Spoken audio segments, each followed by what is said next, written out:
So far in our code, we've been using and requiring all of these node modules, for example, EJS or Express and Body Parser. But how does it actually work? If we take a look inside our node modules and we go and just find where EJS is, and we click on ejs.js, if you scroll down it, you can see that there's some variables which we already know about, there's some functions, but there's also a whole bunch of these exports, export.this, export.that. So what exactly is that? Let's try and understand how our node modules like EJS, Express, Body Parser actually work by creating a module of our own from scratch. Currently, we have this thing down here, which basically just generates the current day in a particular format that we desired. Now, if we were to refactor our code right now, then this is probably one of the first things that we want to package into its own module, because it doesn't really belong here in the app.js. You can imagine that as our app.js gets more and more complex, that we have more routes, we have different get, post routes all over the place, that code that's not strictly related to the route shouldn't actually be in here cluttering the app.js. How would you normally solve this? Well, we could go ahead and create a new file. Let's just call it date.js. And this could be our own little module for generating the current date. So let's go ahead and cut all of this code. And we're going to paste it inside date.js. And of course, we have to again say JS hint, we're using ES version 6. Now we have this date.js module, which does all of the hard work to find the date and change it to a particular format. But how do we get this day back into our app.js and use it inside our root route? Well, maybe we could wrap this thing inside a function. We could call it getDate. And this function, all it does is carries out all of this code, and then it simply returns the result of all of this. So at the end, we get this thing called day, which is what we've been previously using inside our root route. So what if we just returned day? So we get an output out of our function. Now we have this function and we have a way for it to return the thing that we want. How do we actually export it? How do we get it out of this date.js?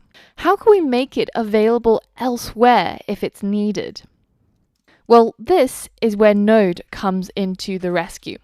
So if you take a look at the docs for the latest version, then if you read through all of this, maybe not all of it, but the relevant parts, then you can see that there's a section on modules.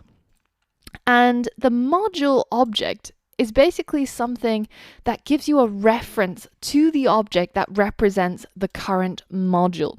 So that means that inside this module here, date.js, we have access to this thing called module. And I can go ahead and just log my module. And if I were to use this module, then I can require this module to run all the code inside here. So for example, up here, instead of requiring Body Parser and Express, I'm going to create a new const called date. And this simply requires my new little date module. Now, because our module is local and it's not installed using npm, then the way we access it is a little bit different. We have to use that thing that we saw previously with the directory name plus, and then we have to locate our date.js. So now what this will do is we're saying we're requiring a module and it's located at the current directory name. And then we add /.js in order to access this particular file. So now if I hit save and I run my code using node app.js, making sure that you're in the right position, then I will end up with my module printed out inside my console. So whenever I say require this module, then it will go into this module and it'll try to run all of this code. Now, over here, you can see what it's running is that log statement. And we've logged that module object. So this is the object that represents our date module. And you can see it's got a whole bunch of interesting things in here. For example, an ID. So this is where it's located, which currently is in my local directory, right? Something called webdev/doulisv1/date.js, which is where you can see it here. And then you've got a whole bunch of other things, such as it's got a parent module, right? What was the module that actually launched it or required it? Well, in this case, it's something called app.js. And that thing has a whole bunch of children, including this date module. So we've also got other children, such as Express and Body Parser and EJS. And it's also got other things associated to it. Now, if we take a look at our module object that represents our date module, you can see it's also got this property called exports. And export seems to be some sort of JavaScript object, as denoted by those curly braces. But at the moment, it's completely empty. So there is nothing that our module is exporting. If we take a look back at the documentation and we navigate to this part where it talks about module.exports, then you can see that this is also a JavaScript object and it's created by the module system. So what it allows us to do is to basically say module.exports do something or is equal to something, and then that means that in another file we can simply tap into that module and use some of those exports. So let me show it to you in our code. Now, instead of console logging our module, we can simply write module.exports. Remember the S, this is a really common mistake. And then we set it to equal, say, hello world, maybe. Now, this current date module exports the string that's hello world. So if we go back into our app.js, whenever we require our module, it gets bound to something called date.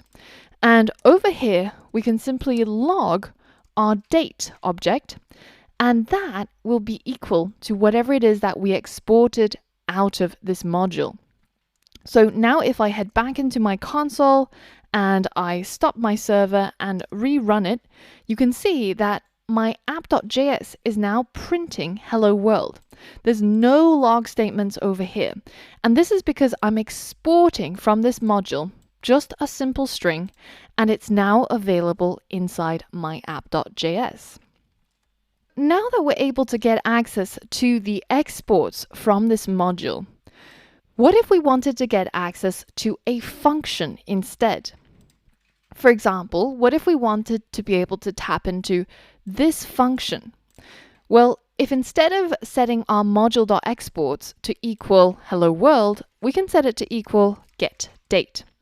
Now, the important thing with JavaScript object is when you decide to add the parentheses. Because the time when you add the parentheses, then that means we're actually calling, we're activating the function, right? And we don't want to do that inside our module because we want to allow the app.js to determine when that function should be called. So currently, our date object here is bound to the exports of our date module, and the exports of our date module is simply just a function. So if I were to log date as it is right now, you can see that it's only going to tell me that it's just a function and it's called getDate. It's not going to actually run that function and give me the return statement, which is the actual date that I'm looking for. If I want it to run, then I have to add my parentheses. So now when I rerun my app.js, you can see now it's running the function getDate rather than just logging the actual function. Now, by binding our exports to this function inside the module, we're now able to export it into our app.js, and we can use it anywhere we like. So we don't have to activate it when we require it. We can add it wherever it's needed. So for example, inside our app.get, we're now able to say date run whatever is bound to that module, and let's say we save it inside something called day, right? So now we have this thing called day, which is bound to the output of this date module, which currently is getting us the current date because it's running this function getDate. What we're saying here is we have this module called date, and we're requiring it up here, which binds all of the exports to this constant called date. And then down here, we call the function that's bound to that constant date, and we activate our getDate function. And now we have the result of it stored inside day, which we're going to pass over here. Now we're able to head over to our console and run our app.js. And now if we head over to our localhost 3000, you can see it's passing the output of that date module into our title over here. So we've managed to move our date code out of our app.js, put it into its own separate module, and we're able to use it inside app.js or any other file for that matter. And now this code in our date.js is completely reusable. We can require it and use it anywhere we like. But what if we wanted our date module to do more than one thing? Because at the moment, all it exports is just one function, right? It kind of makes its functionality quite limited. What if we had, say, another function right down here? Let's say we had a function, instead of getDate, it gets the day, right? The current day of the week. And pretty much all of this is the same other than this option. We only want the weekday to be in a long format. And then we bind it to this thing called day, and we return it as the output of this function. Now, because our module.exports is only bound to our getDate function, we can't seem to access this getDay. How can we solve this? Well, if you remember previously, I mentioned that module.exports is a JavaScript object, and objects have properties and methods associated with it. So that means that instead of simply binding the entire object to our getDate function, I could say module.exports.getDate is equal to this function. And that means that I can do the same thing down here and say module.exports.getDay is equal to the getDay function. So now, if at the end of all of this code, we log our module.exports and we go back into our app.js and require that module, then you can see that currently our exports object now has two functions that are tied to it. One is called getDay and one is called getDate. Now, inside our app.js, instead of saying just run the function that's bound to the exports from our date module, we can say run the function that's bound to our date module dot getDate. And this will work exactly the same way as before. So I can restart my server and you can see that it's still working as expected.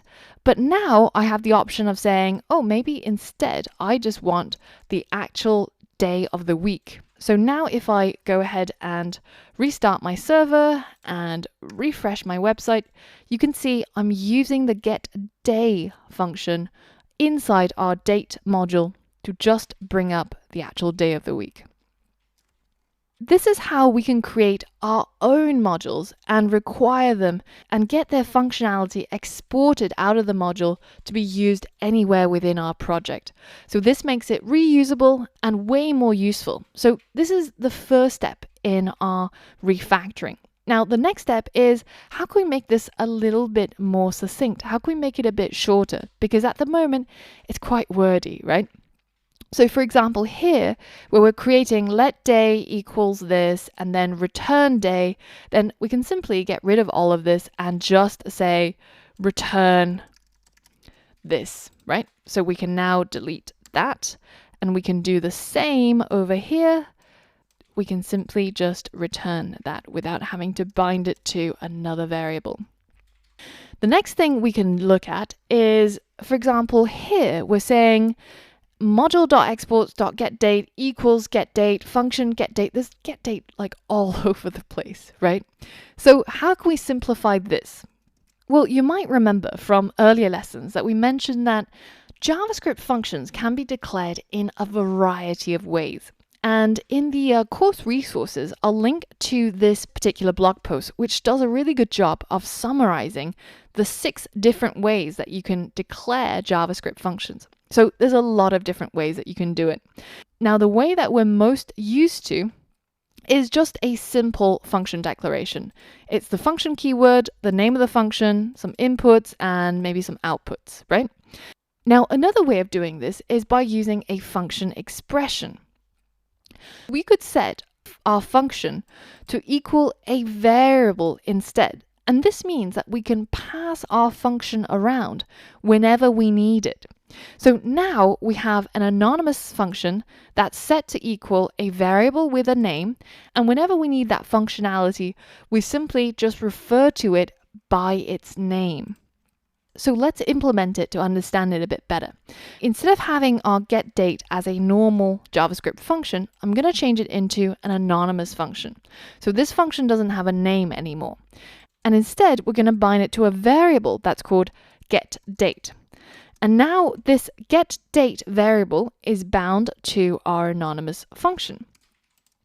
And you can see now this is a little bit clearer. Instead of saying module.exports.getDate equals getDate, which is basically the contents of everything after the equal sign, then we can simply delete all of this and say module.exports.getDate is now equal to this anonymous function. And this means that we save on 2 getDates and we make everything a little bit more succinct. Let's go ahead and do the same thing over here. Let's delete this name of the function to turn it into an anonymous function, and we're simply going to set that function to equal module.exports.getDay. Now we can make this even shorter by reading through our Node.js documentation, because if you scroll down a little bit, you can see that Node.js actually provides an exports shortcut because just how often it's used. So instead of using module.exports, we can simply just use the exports variable to refer to exactly the same thing. So here, instead of saying module.exports, we can just say exports for short, and it will refer to the same thing, which is module.exports. So now let's hit save. I'm going to delete this console log, and over here in my app.js, I'm using date.getDate from my date module, and I'm rendering it as my list title. So if we go ahead and launch our app now with NodeMon to save ourselves the effort of restarting our server all the time, then we can refresh and you can see our app works exactly the same. Now, while we're refactoring, we might as well try and refactor the rest of our code. For example, we've got a lot of lets around here. So these are variables, but actually these variables are never going to vary. So we can simply change it to const here as well, and const down here. Now, because we're never really reassigning the values of today or options, then this won't change our code at all. It still works exactly the same way. Now, back in our app.js, we can do some more of that refactoring. For example, here where we're changing the items array into a const, and you might say, hey, wait a minute, we're going to change this, right? We're going to add new items to this array. So how can we make it a constant? Well, this is a little bit of a quirk of JavaScript, and it's not this way in some languages, and it varies from language to language. But for JavaScript, at least, if you take a look at the MDN docs for const, and you scroll down at some of their examples, you can see that when they talk about arrays, when we create a constant, which is an array, it's actually possible to push new items into the array, but it's not possible to simply assign it to a brand new array. This is one of the things that doesn't really stay constant. The other thing that doesn't stay constant is when you have an object and you can't change that object into an entirely new object, right? This will throw an error because my object was declared as constant. But if you try to change one of the values that's associated with one of the keys inside the object, then you actually can, even though this thing is a constant. So it's important to remember that when you declare something as constant in JavaScript, it's not protecting the things that's inside that thing. So inside the array or inside the object, you're still able to vary those things. You just can't assign it to a new, entirely different object or array. So that means over here, if we change all of those lets to consts, then it will still work just as well, and we won't actually come into any problems. So let's hit save, and NodeMon's updating our server behind the scenes and refresh our website. You can see that we're still getting the dates here, and we're still able to add items into our array and cross them out as needed. So I hope you enjoyed learning about EJS and templating with me in this module. In the next module, we're going to see if you can apply everything that we learned about EJS and templating into your very own project. So head over to the challenge once you're ready.